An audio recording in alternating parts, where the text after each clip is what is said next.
Low House Farm, the main farmhouse itself, is probably 1700s, difficult to say. Green slate flags on the ground floor, oak boards on the first floor. The green slate flags are incredibly well worn, years and years of farmers' boots, and I've got a feeling that it was possibly a tavern at some stage, because it's on an ancient route, so maybe it was a tavern. It's got that feel about it, I'm not too sure. But yeah, a beautiful building, an addition I would think to the 1500s farmhouse next door to it.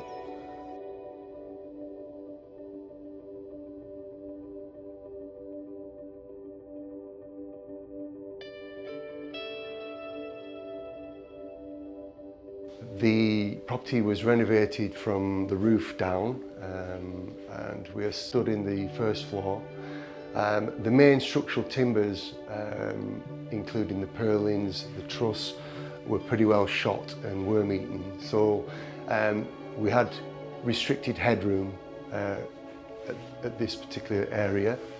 So with the replacement, it gave us a perfect opportunity to actually increase the headroom. So we found a cambered tie beam.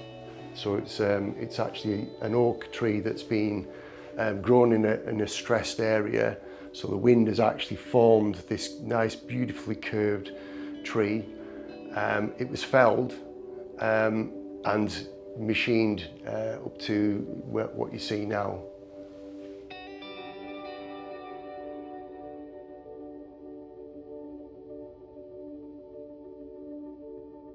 Here you can see part of the original crook frame.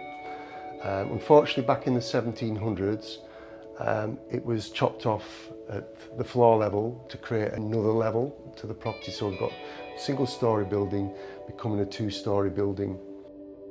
As part of the conversion, we improved the stairway. So originally the stairs we're going to have a half landing here, and stairs that way and the stairs that way, removing this section of wall. On removing this section of wall, we quickly established that the wall was actually sat on one of the original tie beams.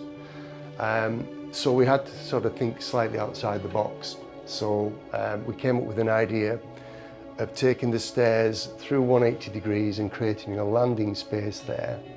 And then in actual fact, you can see the crook frame here. The crook frame then became a brace, in actual fact, for the post. So we created an area there where we've got a lintel with a post, and then this then stops any racking.